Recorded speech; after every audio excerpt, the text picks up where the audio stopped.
Hey, what's going on, everybody? Hopefully you are doing well. Thank you so much for coming along. Appreciate that. You might notice that I sound a little stuffy, and I don't look as spry as I normally do. And that is because I have been dealing with a head cold that has evolved over the past 2 weeks. This started up, let's see, this started up Monday of last week. I remember that because it was a very warm day in Tennessee, and all of these like Asian ladybugs, lady beetles were all infesting Tennessee.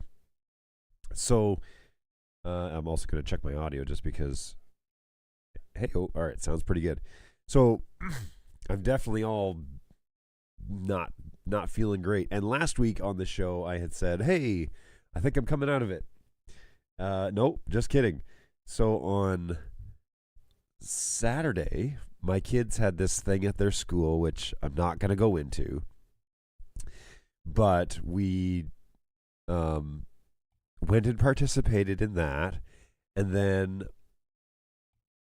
afterwards, we got food, came home, and then on Sunday, I wasn't feeling super great, and on Monday, I was running a fever. So that's not cool. So I definitely was trying to figure out what on earth was going on, and come to find out that basically I had either gotten another set of sicknesses from the day at the school that I was there with the kids, or it evolved into something else, because I didn't have a fever when it started, but I did have a fever on Monday. Anyways, Tuesday that was gone, but my sinuses are notorious then for just basically filling up. So very, very clogged up my sinuses are, and yeah, it's been a lot of work to try and get this shake this sickness. So anyway, in other news, I have been attempting to get my other channel that is over. Well, it's not an other channel; it's the Keystone AV Networks channel, to get it up and running with this same show. And so I have just enabled that. I just clicked on start streaming out of vMix to that channel, and it appears that I am live over there as well. Now, I will not, right this second, ask you to jump over to my Keystone AV channel and subscribe. I'm purely just trying this out as a way to get information out there, but I might end up embedding this show into the website when the website officially kind of takes off. So there's that. That's pretty cool. That is also up and running. Now let me go into socials, which is the next step of this, right? And there's already a YouTube. There's like a YouTube socials thing already in here from vMix.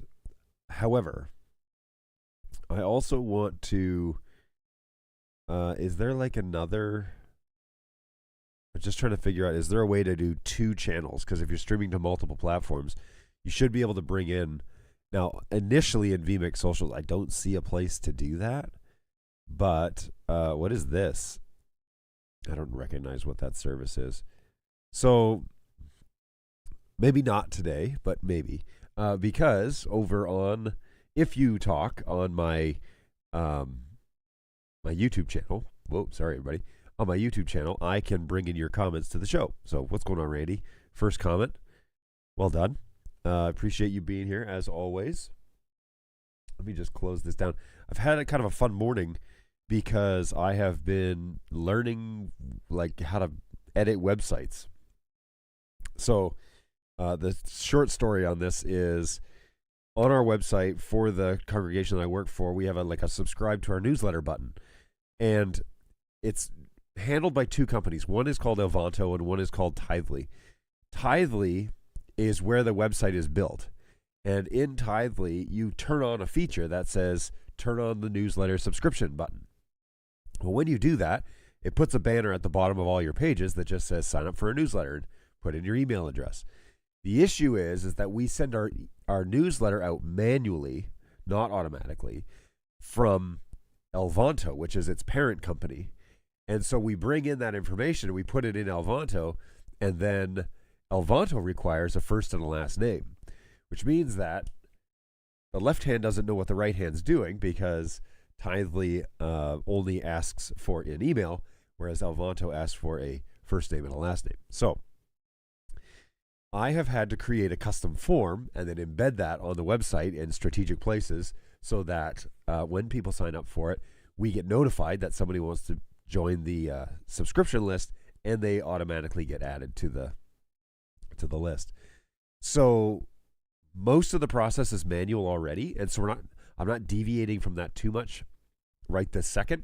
But with any luck, I will be able to automate the whole manual process of adding names and emails to our subscribers list for the administrator that does it, and that's one less thing that he has to worry about. Now, if people want to be removed from the list, which is a legal requirement in the United States and I think also in Europe, if people want to be removed from the list, they have to be given that option, which is something that Elvanto offers.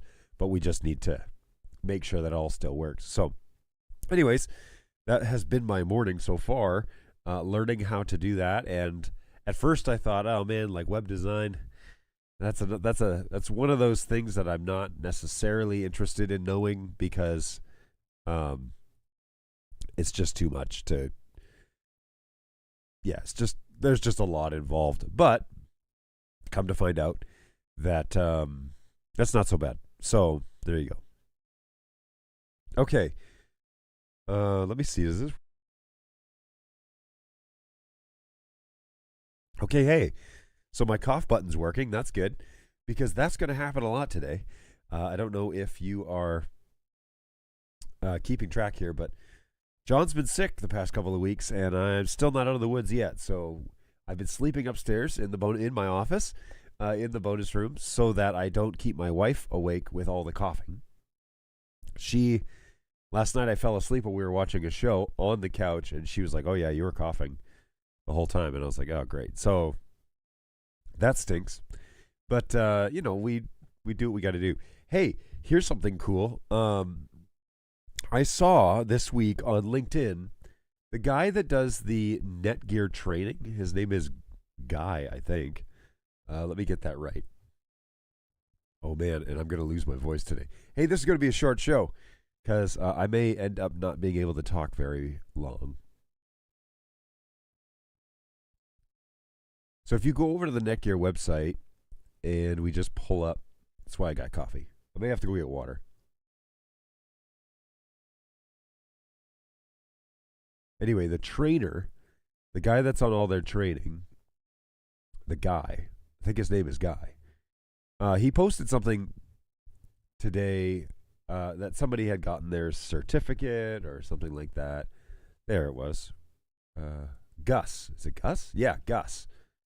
Marcondes. I think I'm saying that right. But he's got a verified account. Anyway, he does all their training. He does a really good job. And he posted something today about, hey, celebrating this person is now a certified sales partner. And I started looking into it, and I actually submitted my information from Keystone AV Networks to be a certified sales partner because, and there's some courses that you got to take or whatever. But I really want to kind of dive deep with Netgear and with Turtle AV and NDI vendors and vMix and all of that because I do think that, so in the production space of, schools, churches, lecture halls, whatever, there are traditional ways of doing things that are generally fairly expensive when you get into the world of broadcast. And, NDI, Dante, all that, it's not cheap, but it's certainly not as expensive as it would be for traditional baseband. So being able to provide a comprehensive design and a top to bottom, pricing and all of that, and being a preferred partner with some of these vendors so that you can get competitive pricing, all those things I think might help me to be a viable option if people are looking for help with their AV networks, in particular with communities that are trying to transition from, hey, we don't really know what we want to do, to something professional. Now, if you were on Tom Sinclair's show yesterday, who is still and always probably will be the GOAT of live streaming in the online stream space, in the vMix world, in the NDI world, I was kind of dominating the, not intentionally, but dominating the chat for a little while, especially at the beginning.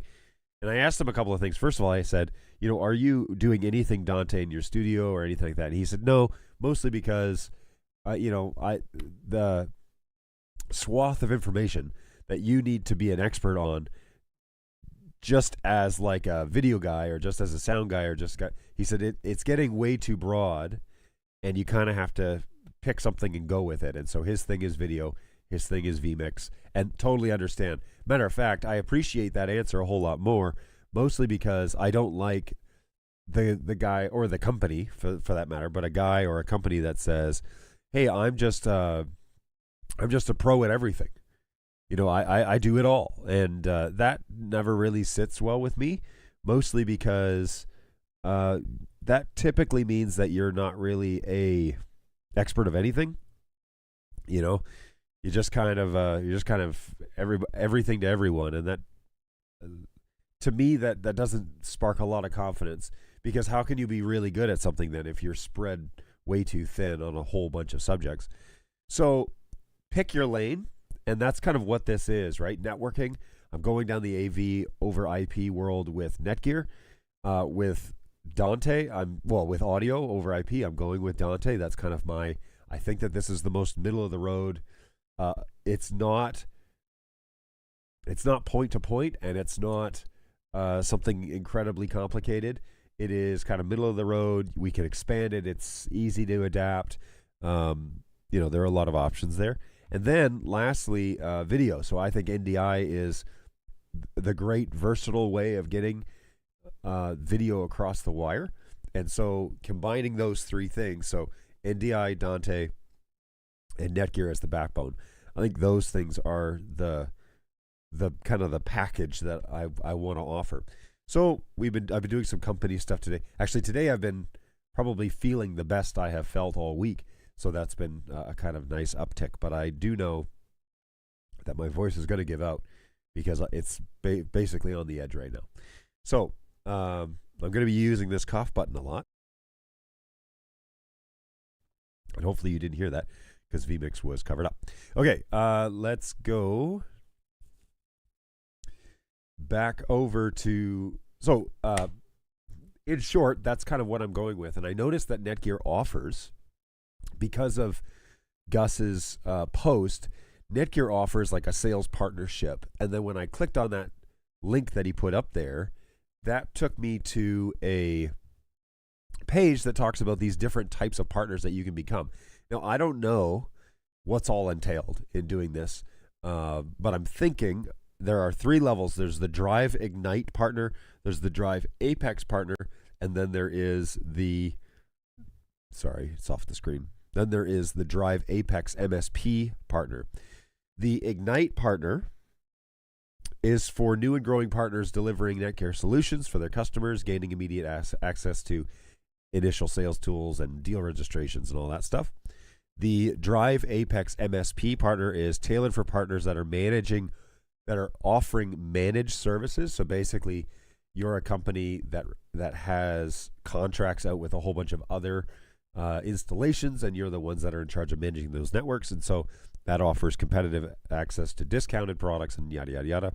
And then the Apex partner, which is the one that I'm thinking fits for me, because it literally says what I do in the title, is resellers and AV system integrators specializing in design and implementation services. So that's me through and through.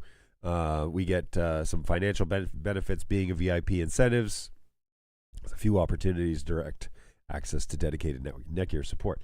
So that would be a great added bonus, is like, hey, I'm an Apex partner with Netgear, and so I have kind of a backdoor into the support system. So if you go with me, you also get that benefit as well. So that would be a really cool added benefit if I could figure out how to get in on that.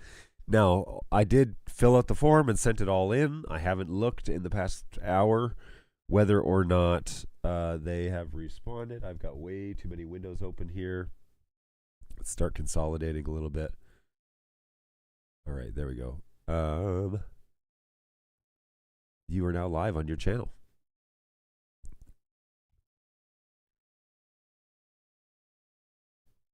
I really like having that cough button. That helps a lot. Okay, so there is nothing in my email as of yet for that, but all good. Now, there's a lot on my mind, and there's a lot going on. I'm going to keep drinking this coffee, which will sustain my voice a little bit. It might be contributing to my high level of energy for all of a sudden. Randy says, hey, I use Dante and NDI and SDI.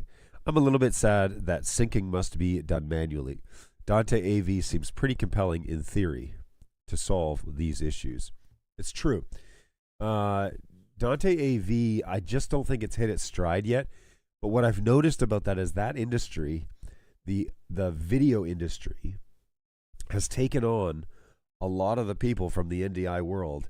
When the NDI world shrunk and consolidated under VizRT, a lot of those people left and got good jobs at Dante. And then all of a sudden there was this video element that showed up to the Dante side, which makes me wonder if they're really going to make a play in the next couple of years to become a major competitor to NDI, which makes me a little bit concerned for the NDI protocol. A lot of people have said, nah, it's not going anywhere. But quite frankly, I don't think the NDI industry knows what to do with substantial competitive protocols. 2110 is not really on the same plane as NDI because the network requirements are just so much different, so much more like heavier. But the NDI, the light versatile HX3, which is basically their product now, yeah, if Audinate or Dante come out with a video protocol and all of a sudden it turns robust and you can slap it on the back of an HDMI port, yeah, that's going to be a problem for NDI because they're going to have to compete not only in workflows. Netgear's got everybody covered already, so they're going to have to work with workflows, and they're going to have to work with versatility, and they're going to have to work on pricing because the thing about NDI is it's not very expensive to get into the NDI world comparatively, but if Audinate comes in or Dante comes in and just kind of, really competes tooth and nail, then the whole pricing savings that you get from not going to 2110 to NDI now becomes moot because you weren't going to do that anyways. But now look, I'm already implementing a Dante network. And so then it's this idea of, okay, does NDI come up with an audio protocol? Well, they kind of tried to do that. Like NDI can be audio only.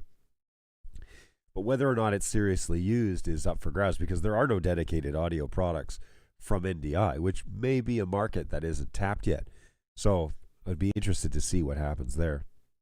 Practically, I understand that there are other significant challenges with fully consolidating on Dante AV. Oh, for sure. I mean, and any network. I mean, it's the reason why, for example, there are support departments in NDI companies, and it's the same reason why guys like me have side jobs that help people get their networks up and running for these protocols. And so there are trade-offs for either. I am of the persuasion, of course, that you buy the thing to do the thing that you want it to do. When you get into the conversation, this goes for people and products, when you buy into the conversation that way, you just got to buy this one product, it does everything. Well, you're compromising on something. And honestly, if I'm going to spend the money on something, I don't really want to compromise on it. So I want a video solution. I want an audio solution. And then I want the integration piece of it. And in the presentation world, right, like in Randy, great questions, great statements, by the way. In the world that I live in, there's lighting, video, audio, presentation, and then there's the integration piece.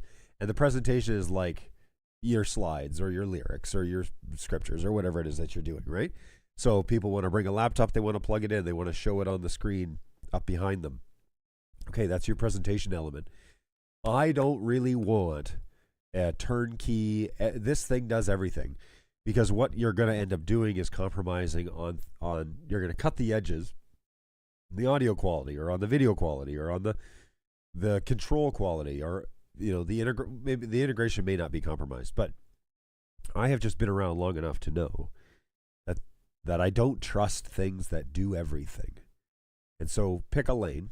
And in the integration side of things, that's the way that I pitch it to people is, look, what problems are you trying to solve? You want to see something visually? All right, let's talk about video. You want to hear something? Okay, let's talk about audio and capture and deliver. And then you want to show something? Okay, let's talk about that. Capture and deliver.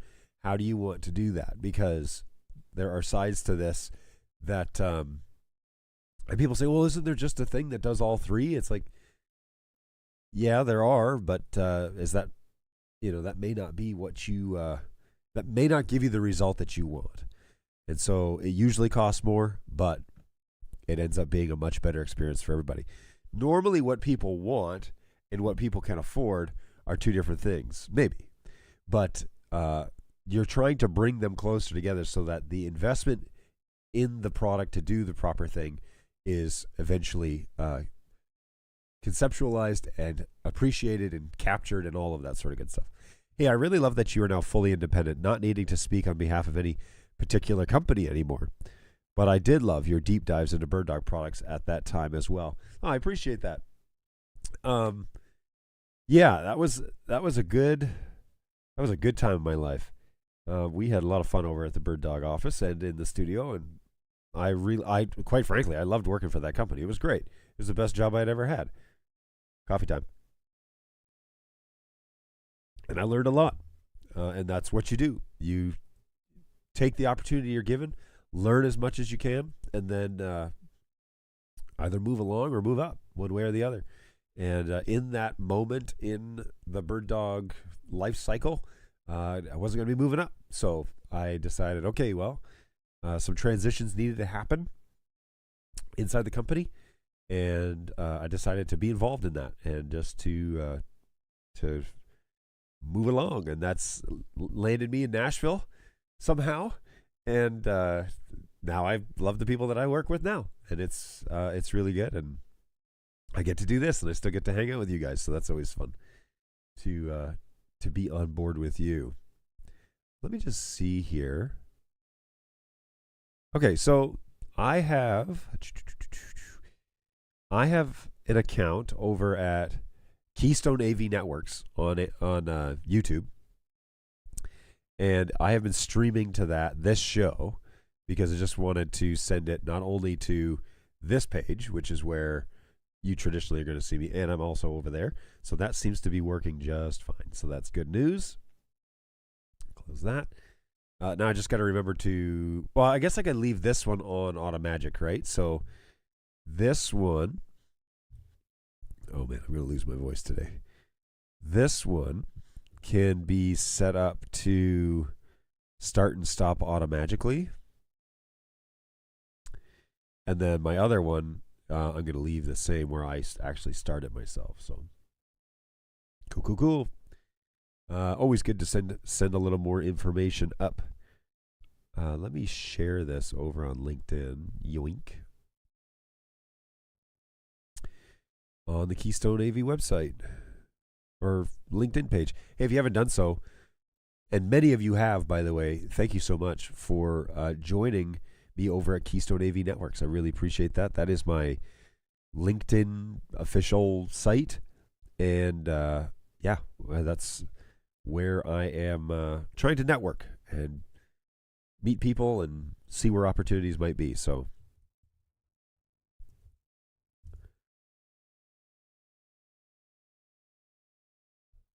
and loading the preview. Let's just see what we got here.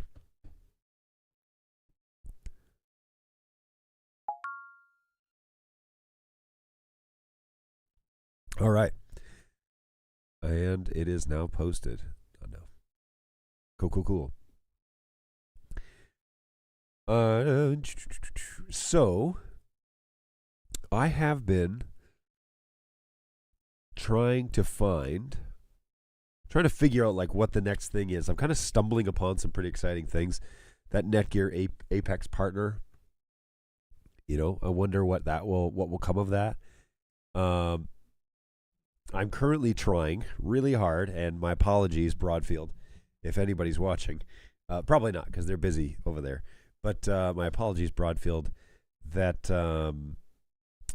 I still have not gotten all of my documentation over to them so that they can be my my inroad to buying stuff for people. So trying to get a distributor online for my company so that I can have purchasing power through somebody here locally on the East Coast. And so I'm talking with Broadfield because, thankfully, again, because of my experience in my bird dog days, I know that they carry NDI products, they carry Dante products, they carry pretty much everything I want to sell, Netgear products.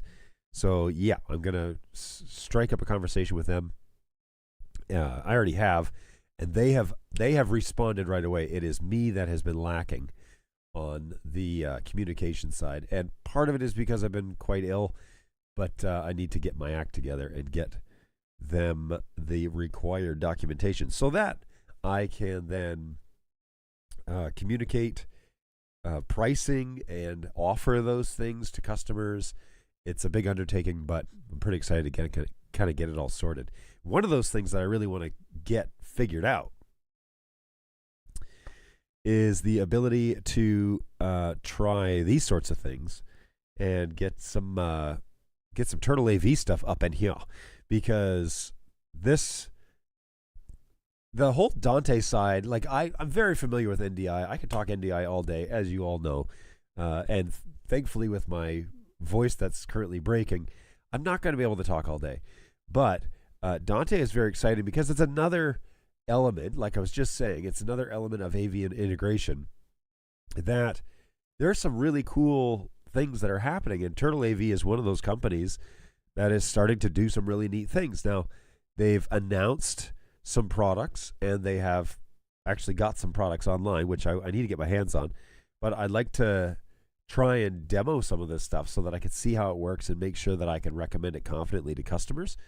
But that would be really cool to have something like this on a test bench where I can figure that out, something like this.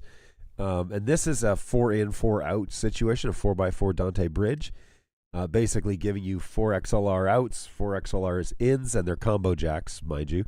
The inputs are combo jacks. But it gives you this ability to run something like this and then run speakers off it. It's a great little like on the road rack type of idea. The other piece, though, that I'm kind of honestly more interested in, let's go here to where are we? Brands, all, and then Turtles on page 2. Unfortunately, Turtle apply. The something that I'm a little more interested in, though, is going to be, it's not even here yet, is going to be just the input jacks, if they ever come out with something like that. I guess I don't know for sure. So here's one of the problems that I've been trying to assess how it is that I want to do this. Inside my upcoming studio, which I don't have much to update yet, but I'll let you know anyways. Inside my upcoming studio that I'm currently building outside next to my house, I want the jacks that are in that office. Excuse me. I want the jacks that are inside that office to be Dante enabled. And I haven't decided yet whether or not I'm just going to do a wall mount or a floor box or something and connect Dante on the other side of them, because I'm going to need to provide phantom power occasionally to those ports. And so the question is, how do I do like a Dante input jack, okay, inside? So I have a guitar and I plug it in via 1/4 inch, or I have a microphone, I plug it in via XLR, but a microphone that might need phantom power.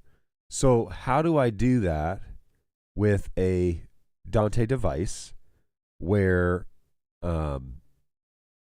I can provide phantom power to that product I'm not afraid to do soldering. So if I need to get like a Phoenix connector or something like that. But the question that I have is that if I am trying to provide phantom power to those jacks, what is it that I need to do? What products is it that I need to buy in order to get that to work? And quite frankly, I don't really know. I don't know. I don't think, full stop. No, I'm kidding. I don't think a product like this will do it, right? Because this is just positive, negative. It's a 2-channel input, dual line input from Turtle. It's PoE powered itself, but I don't believe it will provide phantom power to a microphone like this, like 48 volts. So I don't think that product's going to work. But is there something that would? This is the output version. Let's go to the input version. Oh. What now? Okay, so I think it's just the wrong picture. Okay, but here, there's 12 volts in here. So can we provide powered via PoE or Phoenix? Can we provide phantom power to a microphone on something like this? Again, I don't think so. It doesn't look like it.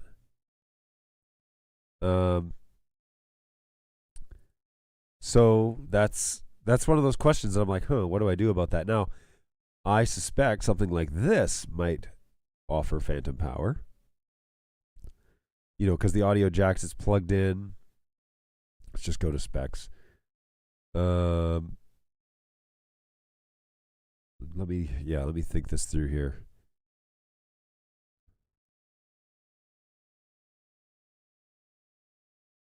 More details, please.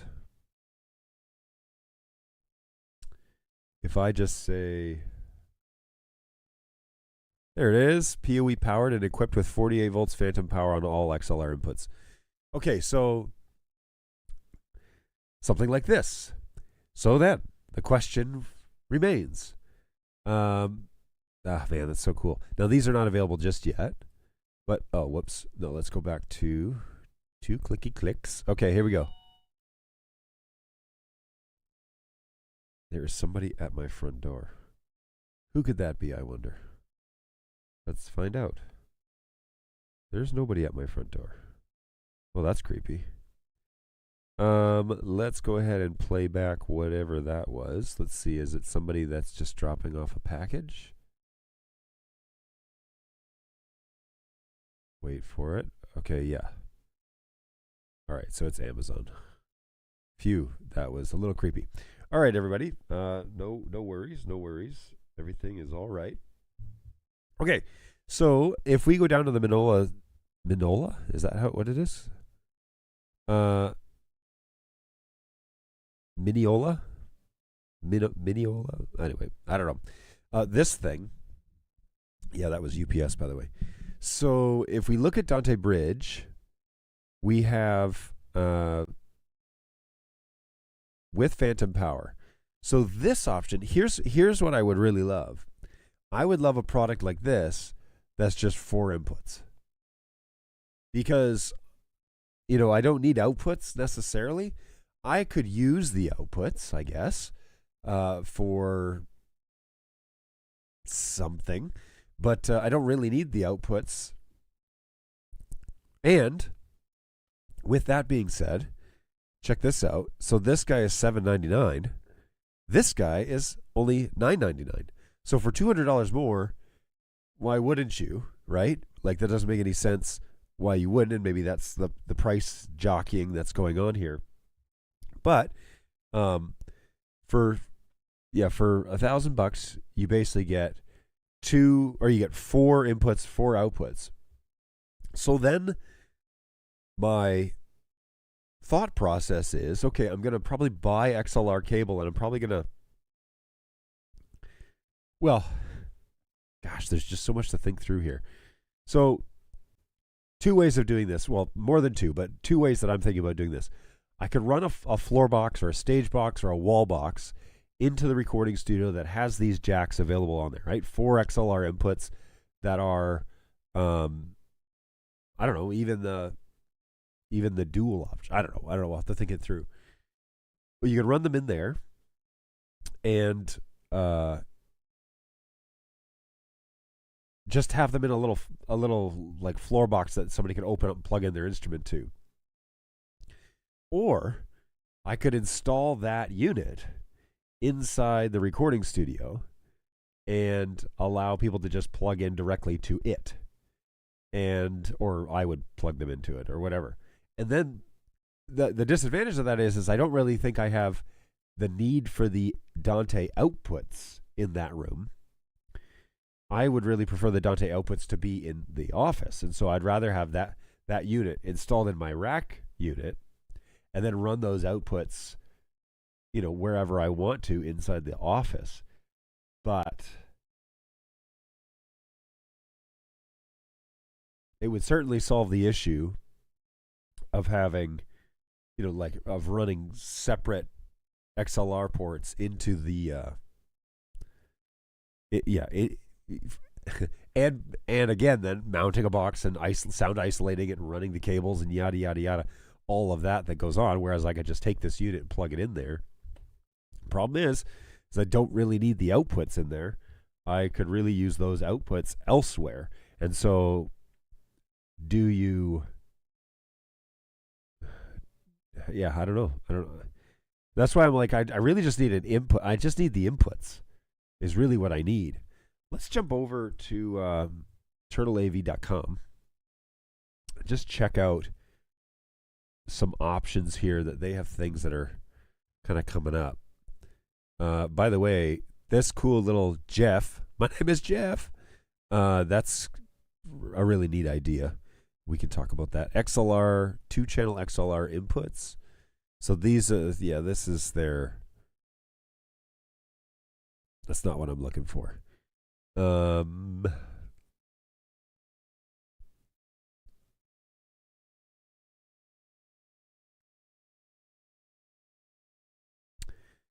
Yeah, so I need Phoenix. Oh, wow.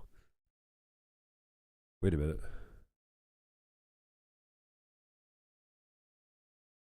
Oh. That's an interesting idea. How much is this thing? I can't imagine that's cheap. It may not even be on the site yet. Oh, there it is. That's $1,000. So that's an 8x8. That's interesting.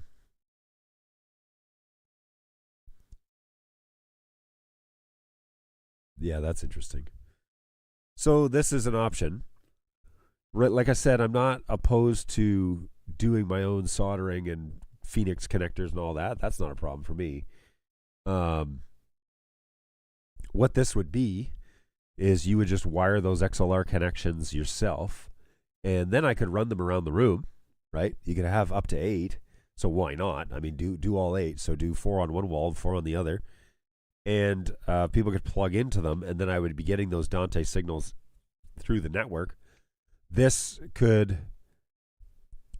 going to have to be run from the booth anyway, like from my office anyway. So along parallel with this, you run your output channels, and then this could be used outside. Oh man, that's a cool idea. All right. So maybe something like this would be probably better for my integration of my recording studio. That's an interesting idea. Cool. All right, so let's jump back here. I just want to double check. All right, socials is quiet, but I want to be sure that I haven't done something to the chat or something like that where, because I'm watching it on a separate channel, it's not working. All right, here we go. Oh, why did you log me out of my own stream? All right, here we go. Okay, yeah, I am missing. Oh, there's Jeremy. Hey, man, I'm meeting with Eamon this afternoon to talk about this stuff. Amazing. Man, that's so funny. Small world. Welcome, Jeremy. Hopefully you're doing well. I don't have my Ember mug today, but I got coffee, so. Yeah. Um, that's so cool that you're meeting with Eamon. Him and I have been talking back and forth a little bit. I can only stay on for a minutes. A minutes? Hundreds minutes? No, I understand. You're a busy dude, and that's a good thing. But good to see you, buddy. It's been a long time. I'm currently fighting. My voice is about to disappear, so I'm dealing with that. Today's kind of a busier day, but man, this Sunday is kind of a big day for our church. It's kind of our anniversary, and so I've been doing a lot of stuff getting that ready. Much of it is live, and so that's kind of fun because that means me and my team will be doing lots of stuff. Oh, we should talk about this too. It sounds like you need some herbals in that ember bug. I need something. I'm definitely going to lose my voice, but that's okay. Coffee is helping, but the coffee is almost gone. So I may have to be right back and go make more coffee. Although we're 40 minutes in, and my coffee's getting cold. So we have been navigating. Let me talk about Safe Harbor, the anniversary, real quick. So this is the 5th anniversary of the congregation that I work for, and I've been there for 3 years of them. Unofficially and officially, I've known of them and helped them for 3 years. I have been working for them for 2 years, since the beginning of 2024. We moved down last July, and I've been here for the whole year since. But I was at the Friendsgiving before we officially started working for them, and so we've been around for 3 or 4 times. And this year we invite, we're an online service, we're an online ministry, but once a year we invite everybody to come, and we cater a meal and have a chance to kind of see each other, meet each other. So we have been working up to this, and we've got 70 plus people that will be at the soundstage on Sunday, which is our Sunday morning is usually 20, 25 people, and that's mostly my crew. So we're gonna have a lot of people comparatively on Sunday. One of the things that I've been thinking about is not everybody's interested in the ministry portion of what it is that we do, but people might be interested in the functional portion of what it is that we do. Meaning, they might like to watch the behind the scenes part of things. And now that Dante is a part of our integration, I actually think that it wouldn't be that hard to send a stream up via, tech team at oursafeharbor.com, send a stream over to YouTube and be like, hey, if you want to watch the production side of this ministry happening, here's the YouTube channel. And, people can see how we do it. And that would be kind of fun because we do have a technical crew. I have people on headsets. We use Dante for that. We pipe the program into the headsets over a Dante channel, and then we use ducking to take the program down while we are speaking. And so it'd be kind of fun to send out the final product on the Safe Harbor site and YouTube and all those places, but then also have kind of like a, hey, this is how it's done behind the scenes type of situation. Probably just turn the chat off because I don't want to moderate that and run. We're already running about 4 streams, but I don't, people might be interested in seeing that, and that would be kind of fun to see who shows up for something like that. Anyway, so Sunday, we are going to have our crew on our headsets, and it is a live soundstage. I don't think people understand because they just see the final product on the screen. So this will be a big education for people to see us working and operating and calling the show and doing all that. That is a part of our world. So thinking about doing that. I don't know. Every week I'm like, oh yeah, you got to do that somehow. What I really need is this is so fun. I want a Rode Videocaster S, okay? And I have 4 positions. I have the tech booth. I have our presentation. Let's say the presentation girl. There's 2 girls that run it, but presentation team.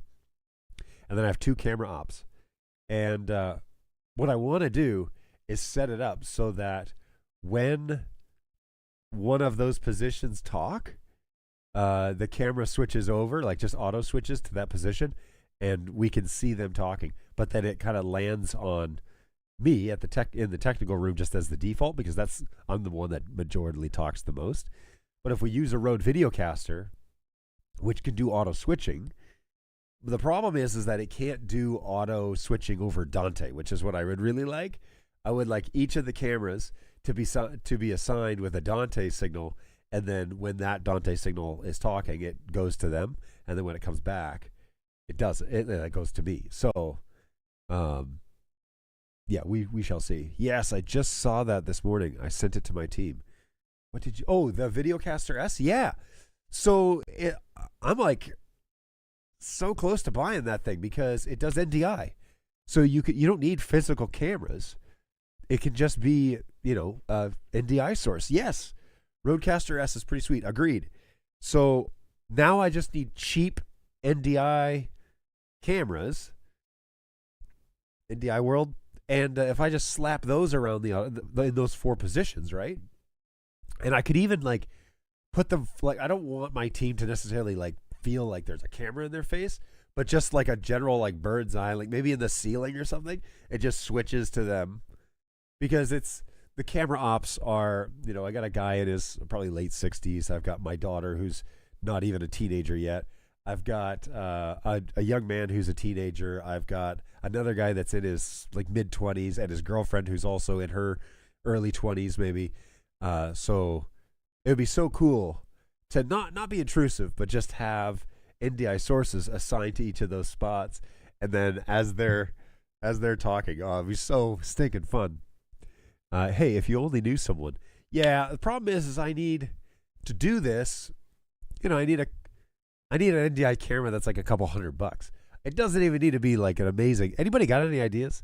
Any NDI cameras out there that are just a couple $100 that I could buy and somehow marry an NDI and a Dante signal together, and this would be so cool. My brain. I can't wait for NAB. This is the sort of stuff that happens in my brain at NAB where I'm like, oh man, we could do this, we could do this, we could do this.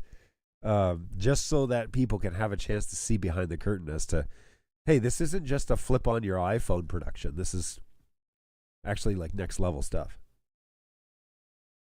Which brings me to something that I wanted to talk about that I was talking about with Tom Sinclair on his show yesterday. I asked him flat out, hey, have you ever had to have a conversation with a group or a community or a church and basically said like, look, you guys aren't invested in doing this. You probably shouldn't do it. And he said, no, thankfully I haven't had the need to say that because most of the time I'm there at the very least the live production portion of a church service or whatever is just so people can learn and like have that discovery moment. And that is an angle I had not considered because I always view it as, man, you're wasting all these people's time for a product that no one's going to watch. His theory was that I could extrapolate out of his commentary was, his theory was, even if it's a chance for the tech crew to kind of like get experience and to learn and to discover, the kind of the joys of what it is that this is, could help them become, the people they're going to become. And to that, I was like, all right, full stop. That's like a legit reason that kind of stumped me. Because I was like, yeah, I agree. The church is investing in, or the school is investing, or the community is investing in this.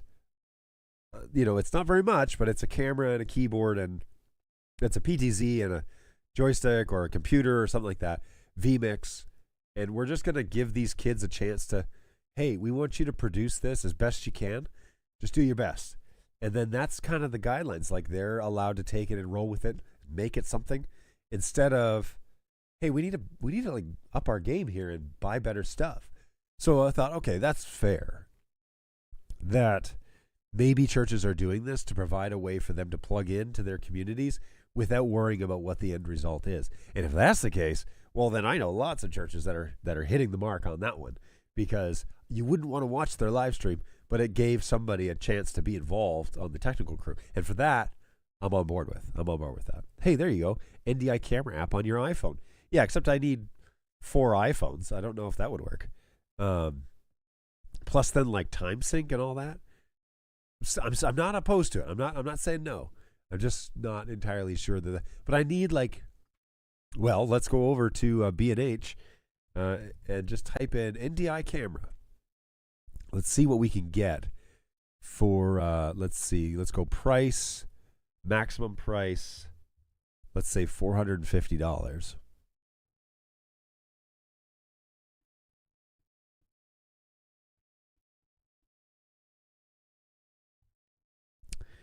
Nothing yet. Nothing available yet. That's inexpensive.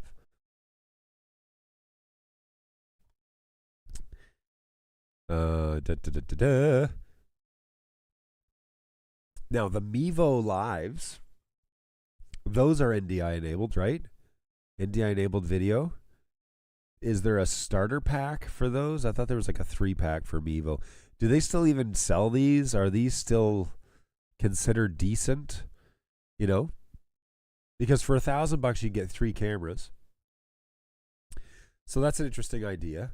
So for, I need a 4-camera pack. Anyway, it's an idea that maybe the Mevo Lives could do something like that. I'm looking for Dante into iPhone apps. Not seeing anything with a quick search. So Bird Dog had a product, right, that was Dante to NDI. So you could turn them into NDI signals. Then you could use a service that could combine NDI video and audio together. So there's options there. What was it called? Dante Bridge? Bird Dog Dante Bridge. Wondering if they still sell it. $129. And Dante Bridge is a Windows 10 app. Uh-oh. Support for 4 stereo pairs. Dante NDI Bridge can receive NDI streams, create 4 pairs. Yeah, I recall this. Hey guys, when you click on make the picture bigger, it should make it bigger, not actually make it smaller. That's funny. So Dante Bridge can receive 4 NDI streams and create 4 stereo pairs, or receive a single NDI stream and create 4 Dante stereo audio pairs.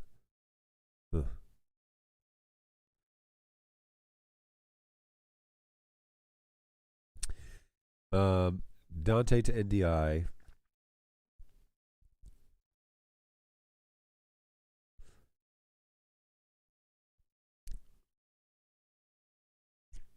So how does the... Yeah, it's too messy.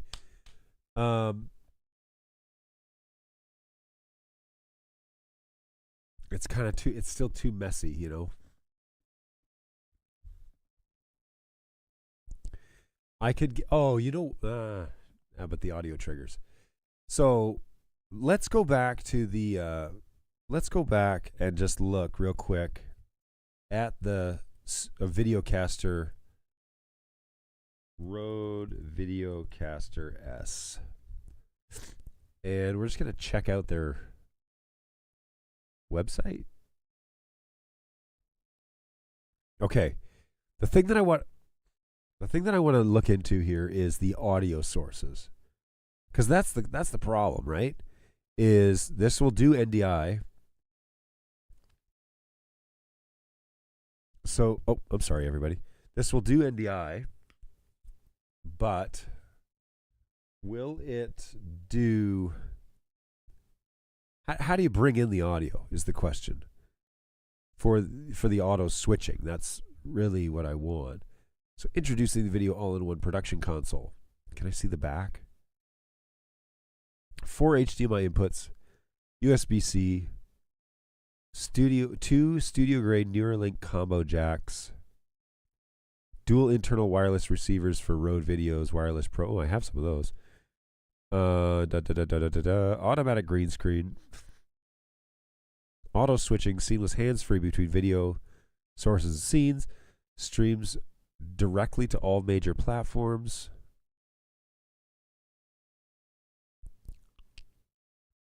Oh, so technically I wouldn't even need to go through Resi for this. I could just go...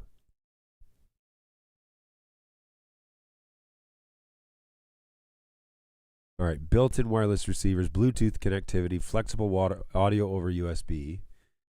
Video could capture a wide range of audio equipment from XLR microphones, line-level stereo, the 2 combos, low-level noise, high-res gains, 9 audio channels boost, professional audio. What?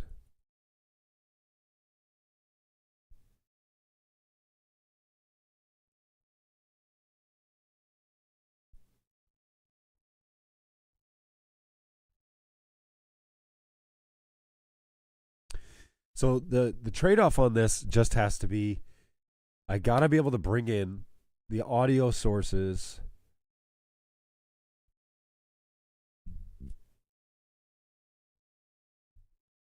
There's an interesting thought too.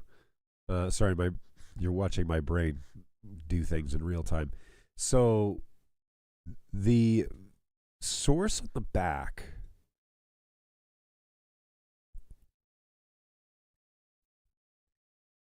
this product, let me look at the pictures here. I'll share with you in just a second. There we go. Okay, so this thing has a TRS, 3.5 TRS on the back, which means that we could come out, we could come out Dante to TRS, right? And then embed the audio and the video together.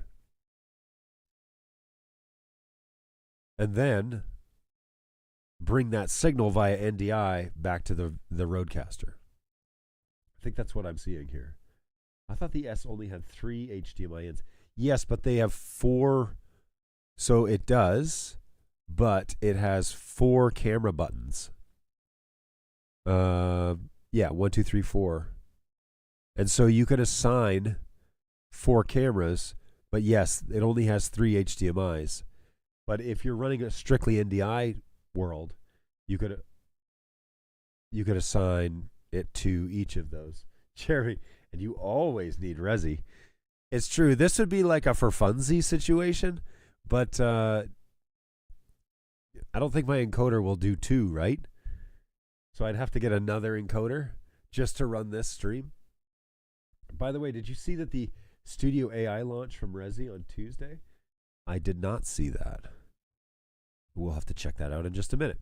So, if I could encode audio, decode audio, Dante, get a box that could do that, and now we're getting ridiculous. Get a box that would do output. Where are we here? Networked audio.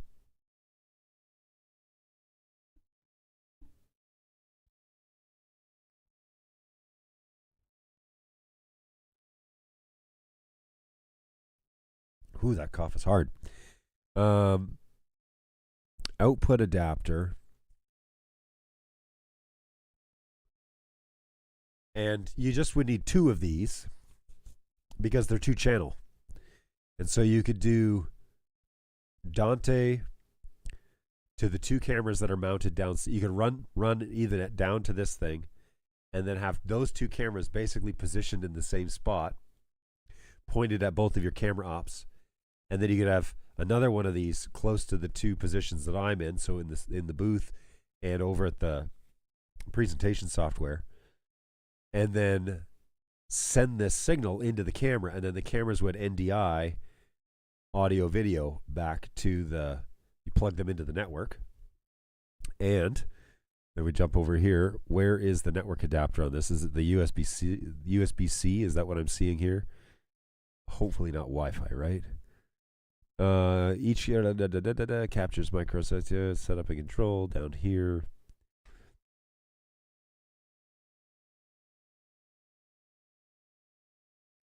NDI HX support. How? Please tell me it's not Wi-Fi.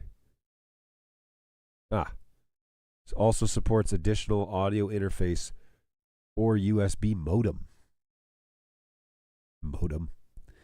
All right. So USB-C to network is what I'm seeing there. Plus, we would need USB power. Is that the power port as well? Onboard, it must be. I don't see another spot. So USB-C also powers the unit. So could it take PoE to power it? External audio. Connect an optional USB-C audio interface to connect a USB-C connector. Where's the power option? Other features. Nope. Powered by built-in battery, runs up to 6. Also support Mevo Start Ethernet adapter. Ah. All right, so this is an accessory.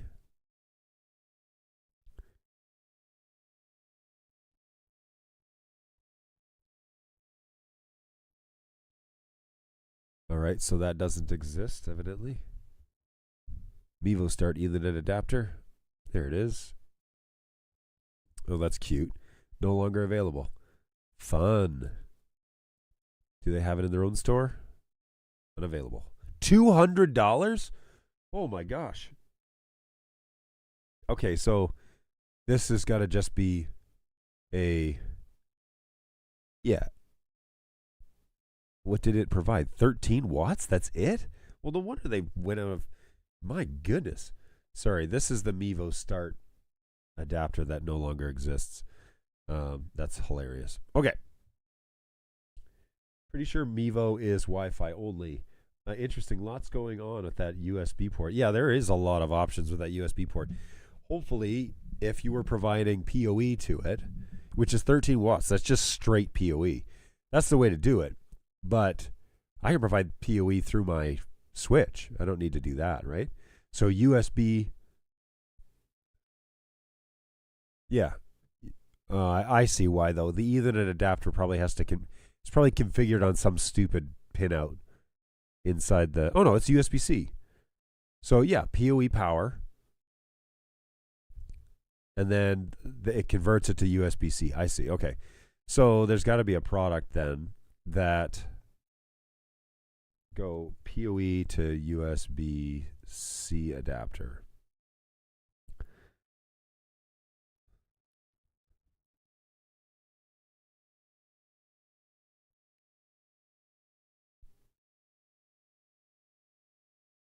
Well, there's probably something. I'll keep looking. The other question that I have is, like, there are products like this, dual channel I/O, so input-output, that run over PoE, but probably don't provide power via USB-C, right? Because if you had PoE Plus and you're running 13 watts to this guy, which it probably isn't, it's probably like 5 watts.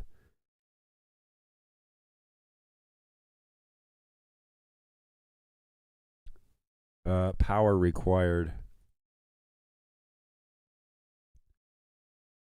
Why? There. 2 watts max? Okay, so straight PoE for this. So if you have PoE Plus, technically you could pass power through the USB-C, but I'm not sure that it'll do it. But yes, there's a lot going on. That little USB-C port on those. Well, maybe Mevo Start is not the way to do it. What I really want is a box camera, an NDI box camera that's fixed. That's a couple $100 and is kind of a throwaway camera. Category.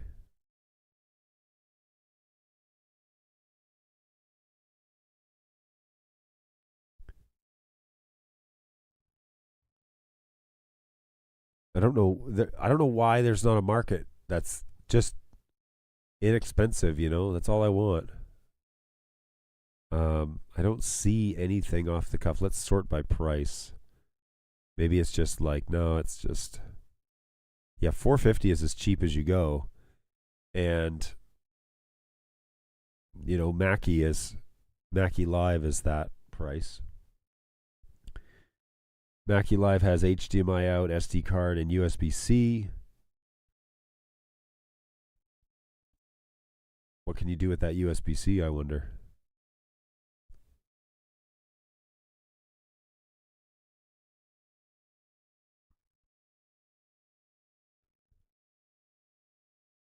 What about audio, guys?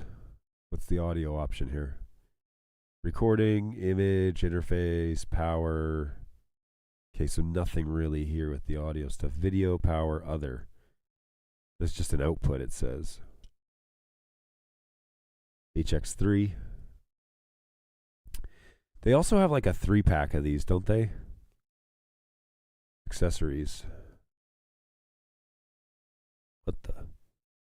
Bird Dog PoE adapter? That's funny.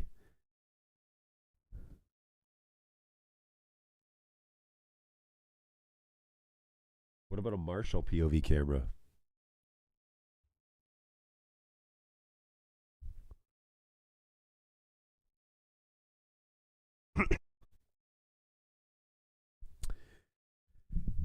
Yeah, these. What are the check. Okay, yeah, what are the? Let's just look at the output here. 3G SDI. Okay.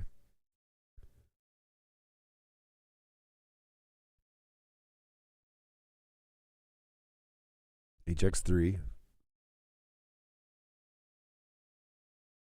Price low high. Ooh. Just get the chip.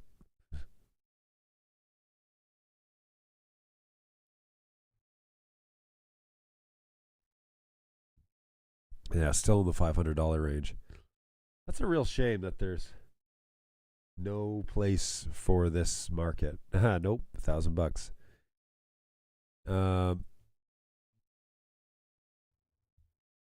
Just like a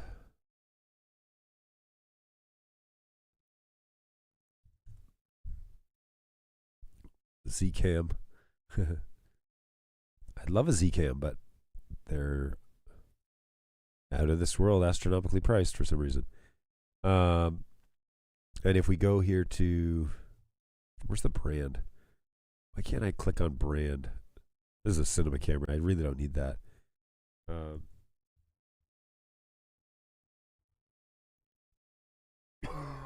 Excuse me, I didn't get to the button fast enough on that one. Oh boy. Why is this still up here? So yeah, still sub 1,000. It's just such a shame that there's not a spot. I don't really need it to be high detail, you know? Huddle cam. I could buy these cheaper, and they're NDI enabled.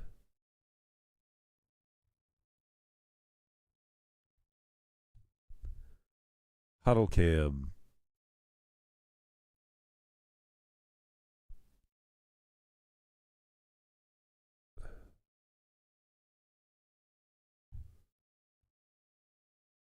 Yeah. I gotta be able to get the information on the network. It's gotta be NDI. So there's not really a feasible way to do this just yet. Like I need to.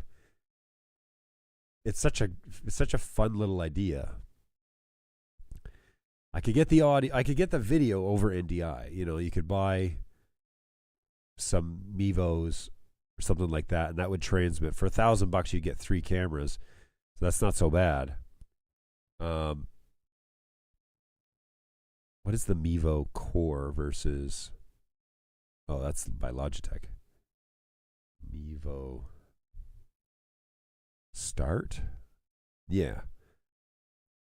It's a shame though that the 3-pack is $1,000, but a single camera is $500. You know, that doesn't make any sense. For $500 more, I could get 6 cameras. Is that what you're telling me? So I would probably do, 2 packs for $2,000. And then the question just becomes, because this this project is probably going to end up being $3,000 or $4,000 to have this function as a soundstage. So, and then you're going to need mounts, and you're going to need cabling, and you're going to need Dante stuff and whatever, right? So it's just going to be a snowball effect of whatever. Hey, those huddle cams are pretty great. Oh, that's good to know. All right. Well, if they work well, add them to my watch list. My hesitation here is, how do I bring in audio? A TRS port, obviously. And then how do I plug it into the network? And that's the USB-C port, obviously. So if we're going USB-C to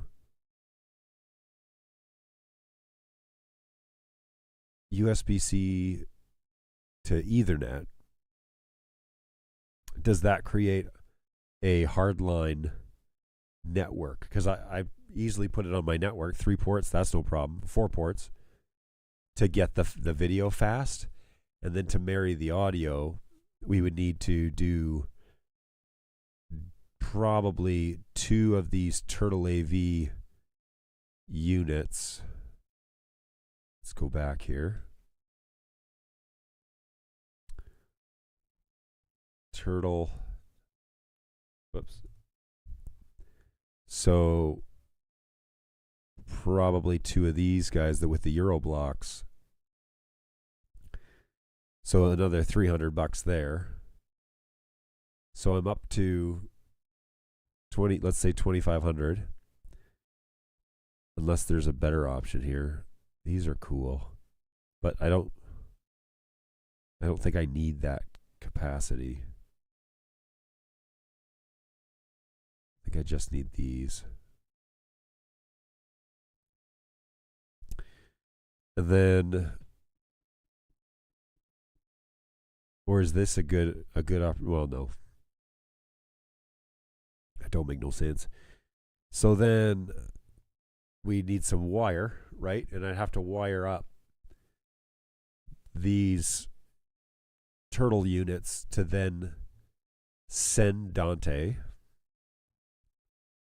So this I need a output, right? This guy. So then, yeah, audio output from Dante. This says line input to Dante output. This one.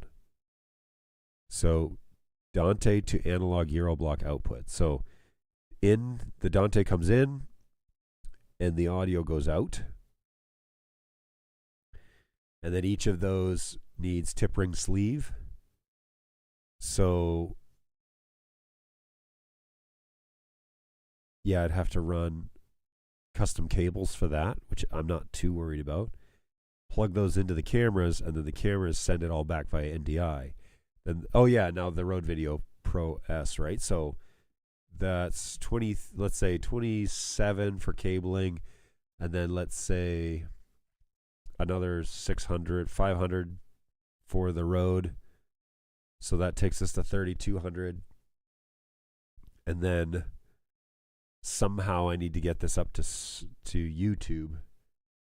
So, hey, I have the 4K version. Really wish I had gotten the NDI version. I have a Mevo Start. I have a couple of Audinate AVIO USB-C adapters. I'll go plug them in this afternoon. We'll see what happens. Hey, that would be great. I would really appreciate whatever you find out. Because, well, so part of the issue here, Randy, is I would want to power the unit, the cameras, all the time. I don't necessarily want them on battery. And so I want to power the cameras over the USB-C. I want to send the audio via the TRS. And I want the Ethernet. Oh, shoot. But the Ethernet has to be USB-C to Ethernet adapter. Okay, so let's just do a quick little search here. USB-C to Ethernet adapter.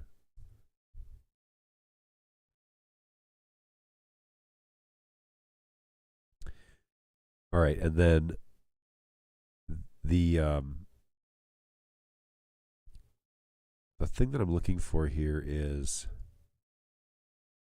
with PoE. Yeah. So there is this, right? Gigabit PoE to USB-C converter. 10-watt charging. How many watts does this little camera need? This guy right here. Let's check out our specs. No, the full specs, all of them. She needs how many watts?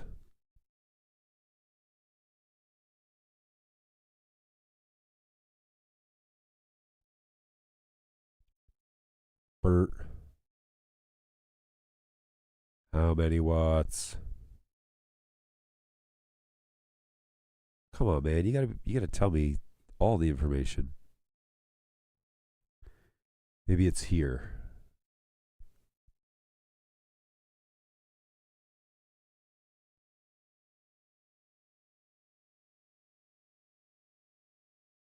No.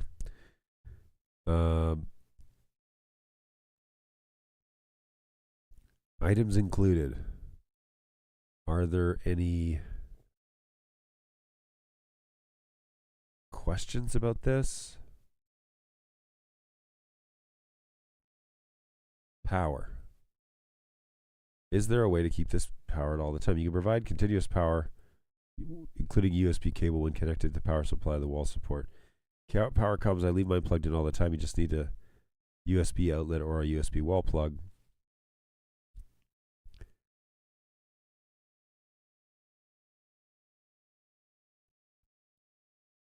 Non-powered mono microphones.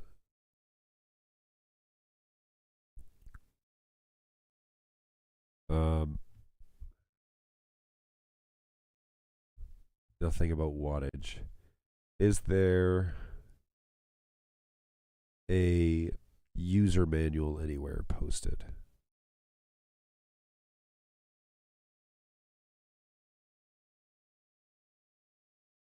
Sometimes they do all right. Posting.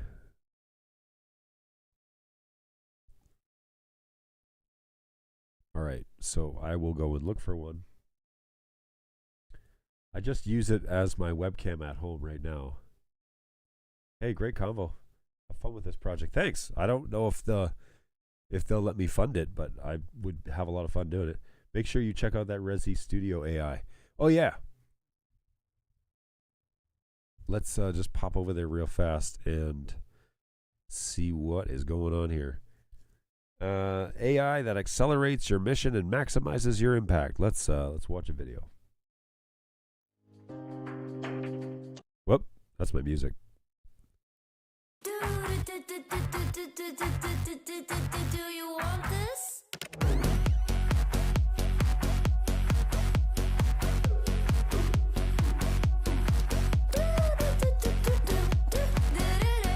Do you need it? I think that you should have it.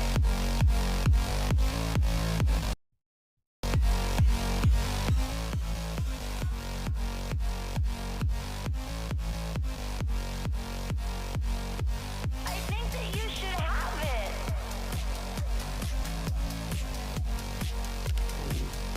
Oh.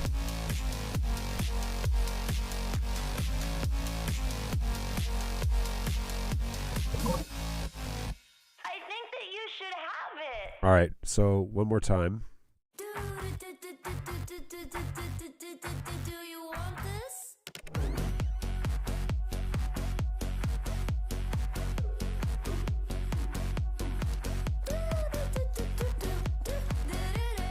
Do you need it? I think that you should have it.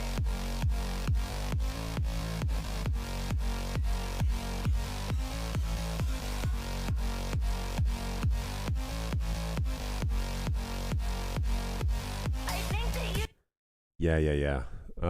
So this is what I do for a living, some of this stuff. So did you just make my life a lot easier? should have it.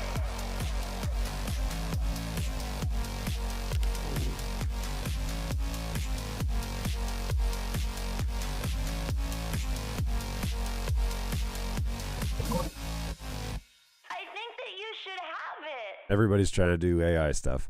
All right. Well, that's very interesting. We going to have to check that out now because when is this going live? Is it live right now? It's pretty exciting. Yeah, if you just made my life a lot easier, then that would be great.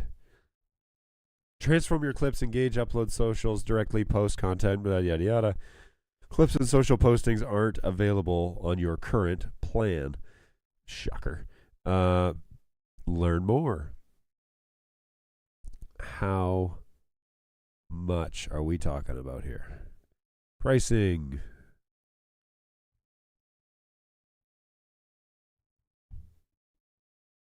Wait.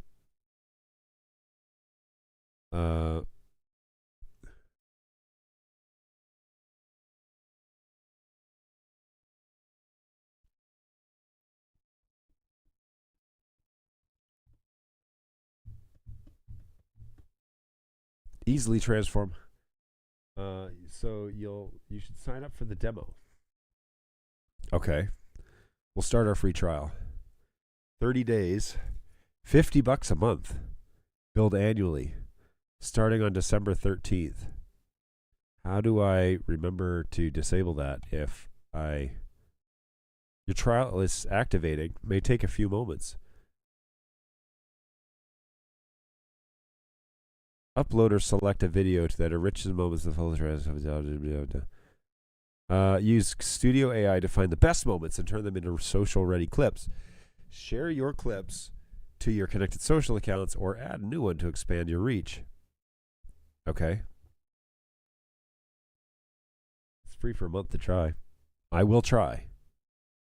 I will send my guy, though, a message and say, hey, FYI,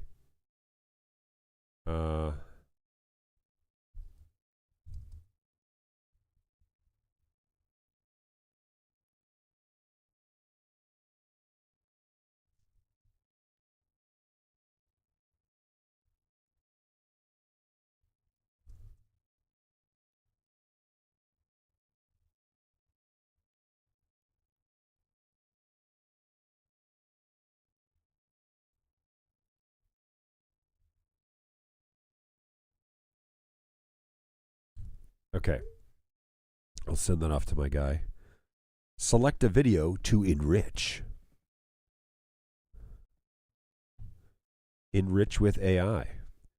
Most videos finish enriching in just a few minutes, except this is an hour and a half long. This is from our service on Sunday, 11/9/25.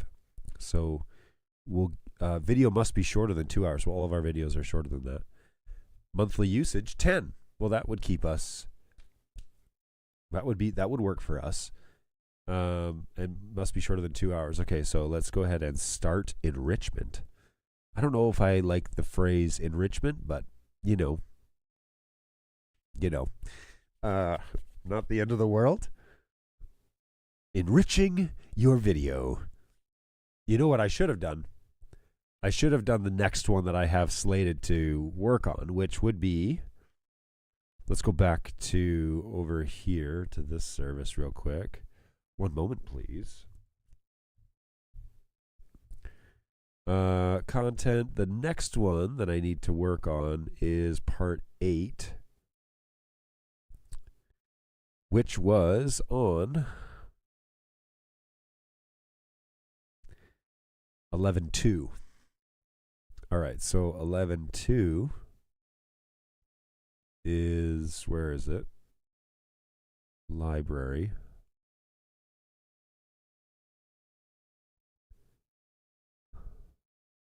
It's part 7. Where's the next one? Oh, here, 11/2, this one. Wait a minute.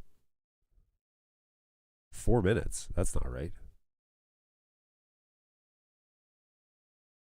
Here. Right? Yes. All right. Start.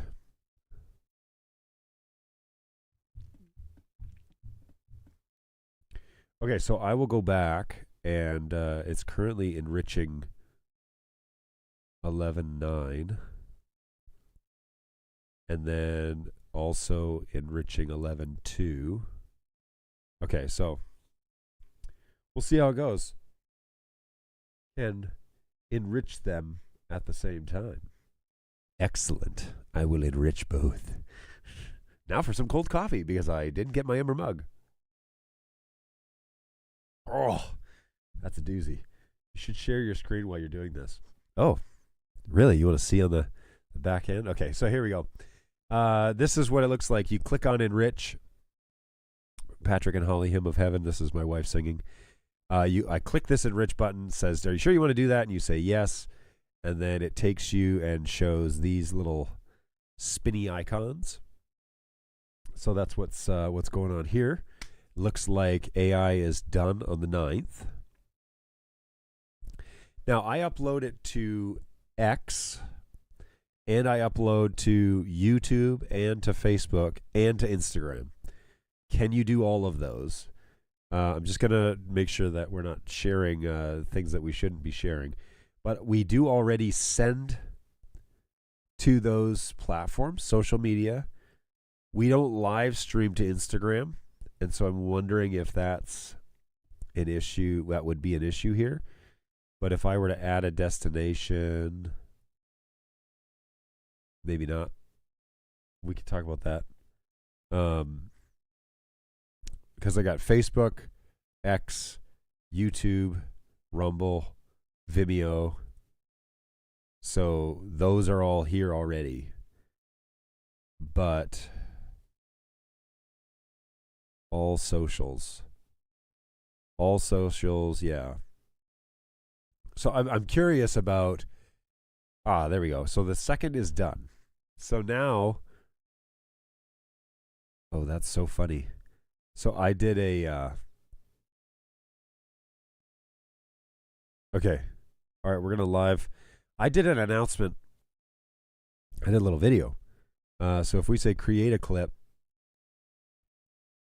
if you look here, look, this is my commercial I made. Let's view suggestions. Heartfelt from, oh, this is,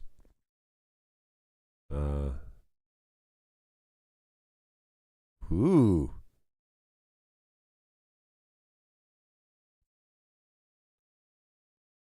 Body when he was challenged by Corinth about his. Wait a minute. Did that start? Paul says, "I bear in my body." When he was. Okay. Interesting.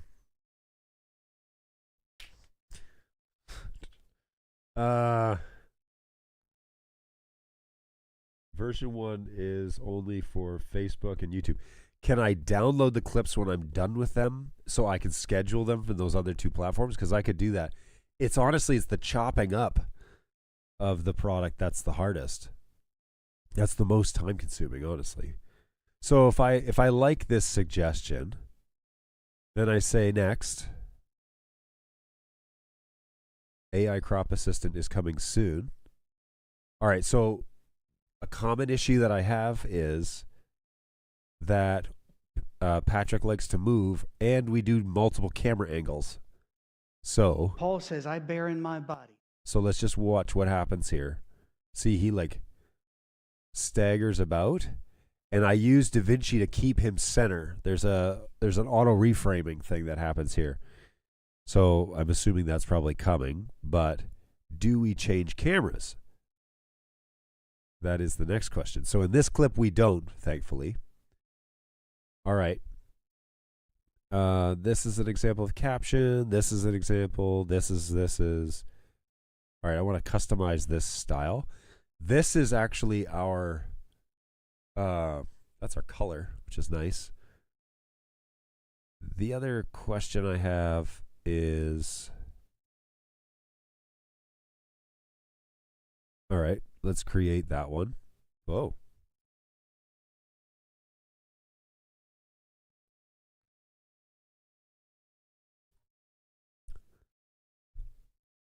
And then, all right, we're going to create another clip. Pick a moment. View our suggestions. Does it show the one that I just did?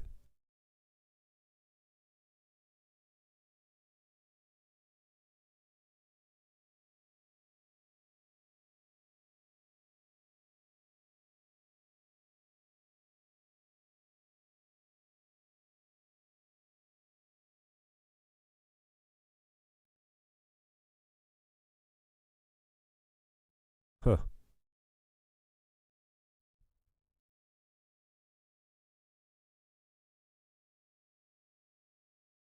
Interesting.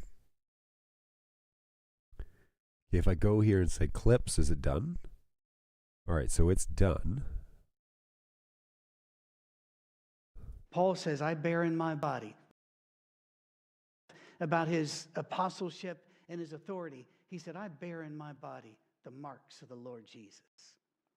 What are the receipts? Interesting. All right, so